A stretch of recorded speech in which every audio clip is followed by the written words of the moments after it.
Hello everyone. So today I will be solving this LeetCode medium problem, minimum number of arrows to burst balloons. So the problem states that there are some spherical balloons taped onto a flat wall that will represent the XY plane. Now the balloons are represented as a 2D array integer of points where each points denotes the start and the end point of that balloon. Now we can short arrows vertically up in the positive y direction from different points in the x-axis. So basically we can means shoot uh, arrows in the upward direction. Now if that arrow lies between the position of that particular balloon, then that arrow will burst that balloon. Now there is no limit to the number of arrows that can be shot. So if we are given the means all the configurations of the balloon of points array, then we need to return the minimum number of arrows that must be shot so that all the balloons are burst, and the points array can go up to 1e5 here. So for example here if we have this input, so what we have here is, suppose we see the xy plane.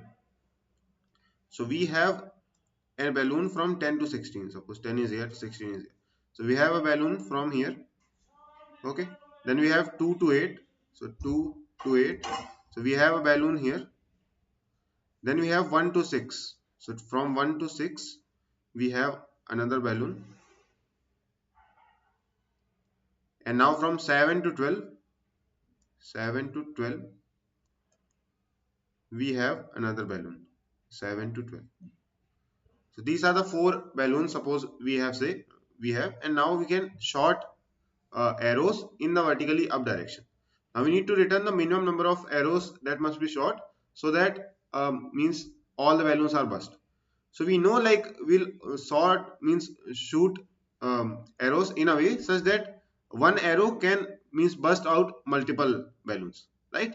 Then only it will be feasible.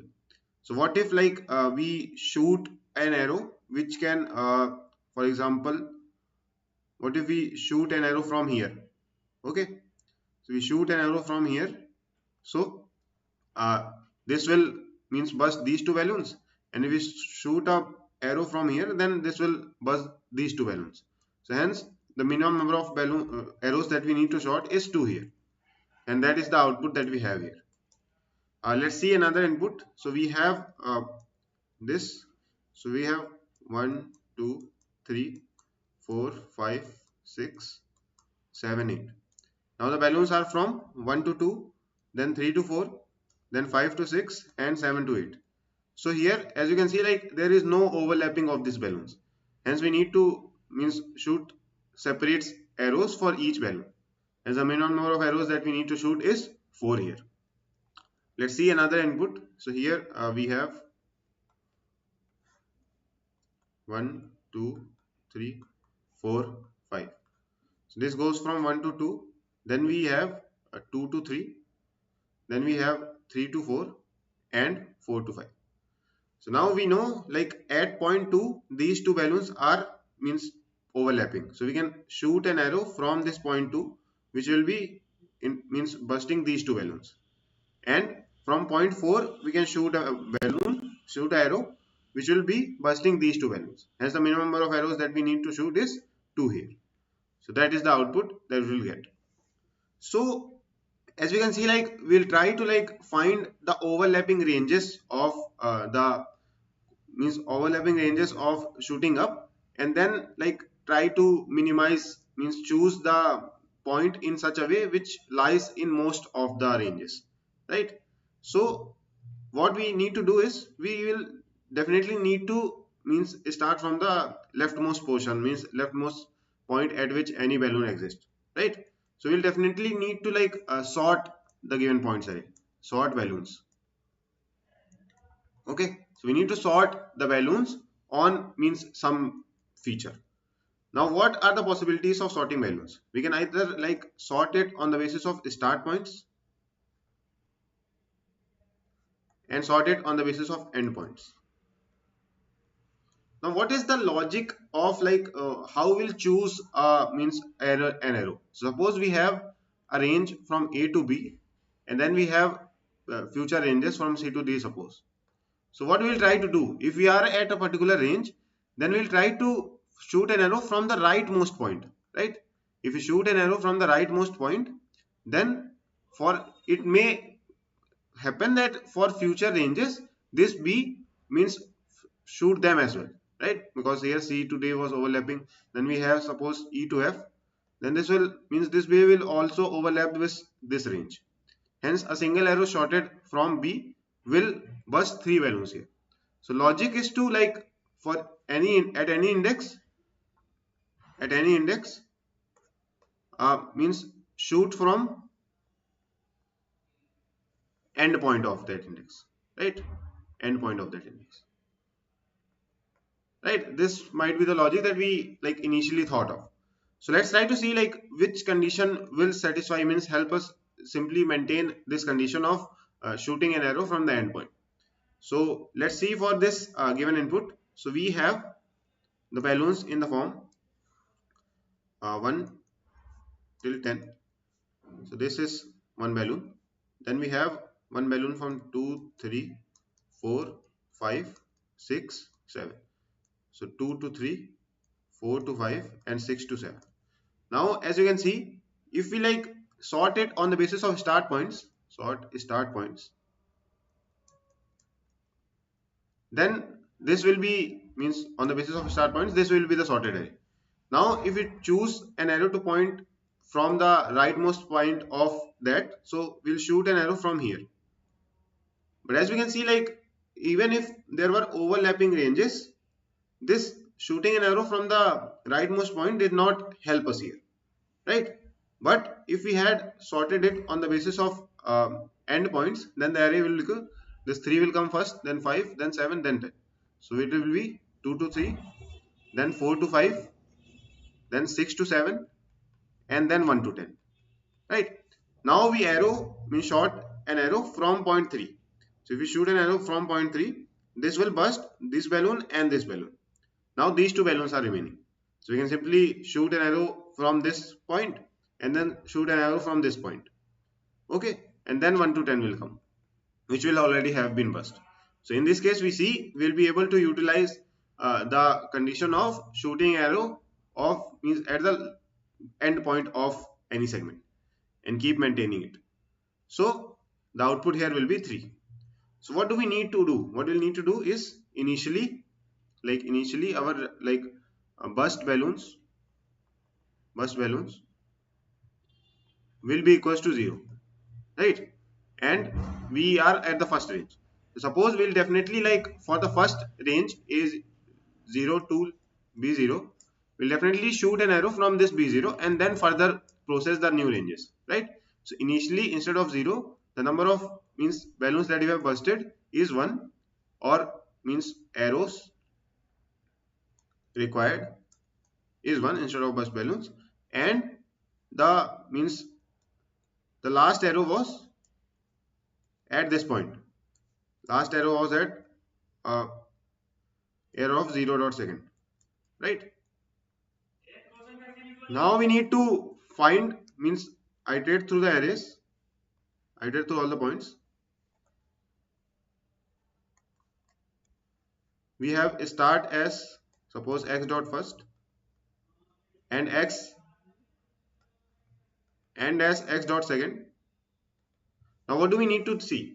If like we had a range and now this start that we have is greater than the last end, that means we will not be able to use this arrow to burst this new value. That means if our s is greater than last arrow,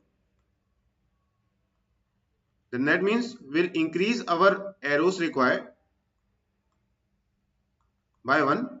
And what we'll do, we also need to update this last arrow to now point to the end point of this interval. So we'll update last arrow with end. Okay, and else if the start point is less than equals to this, then simply we'll be able to use the last arrow that we had to burst this balloon. So hence we do not need to update arrows required or the last arrow, because this was an optimal way of putting it. Hence this was the way, and we will simply return arrows required in the end. And we'll sort it on the basis of endpoints. Sort on the basis of endpoints. So we have suppose this points uh, vector of vector. So we need to sort it on the basis of endpoints. That means we need to sort it int points 0 and suppose point 1. Okay. So this is the vector of vector. So each vector will have these two values, the start and end, right? End of I.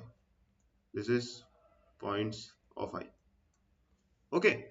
So each vector will have this. So how we will be sorting it? If like the SI is the same, or suppose say if we are sorting it on the basis of endpoints, so if the endpoints are same, then we'll simply sort it on the basis of start points, means this value should come like this, then this and this, or we can also put it like this, then this, then this. So any approach will follow. So if like endpoint ei is equals to endpoint j, then we'll simply return si less than sj, right? And else if the endpoints are not same, then we'll sort it on the basis of endpoints and it will be simply written ei less than ej. So this is the sort comparator function that we'll need to write, and then we'll be able to solve this problem. So I hope like you were able to like compare why we are not sorting it on the basis of start points and trying to sort it on the basis of endpoints only. And once we have sorted it on the basis of endpoints, then we'll be able to maximize this overlapping part by picking the end point as the optimal point to shoot an arrow from. So let's try to see the code as well here. So we create this, initially we sort this points array. So we have the vector of vector. So if the endpoints are same, then we'll sort it on the basis of start points, else we'll sort it on the basis of endpoints, right? Now initially the arrows required will be 1 and we'll be shooting it from the endpoint of the first interval. Then we'll simply follow the same algorithm. If the start point of current is greater than the last arrow that we used at, then we'll increase our arrows count and mark the end as current end of, means end of the current interval. We'll simply return arrows. So this was the approach for this problem. Let's try to submit the code as well. So as we can see, like it runs in 45 ms, which is fairly enough because the time complexity is of the order of n log n here. So I hope like you were able to follow like why we are sorting it on the basis of start points, sorting on the basis of end points and not on the basis of start points. Because if we sorted it on the basis of start points only, then we'll like need to maintain some minimum encountered so far.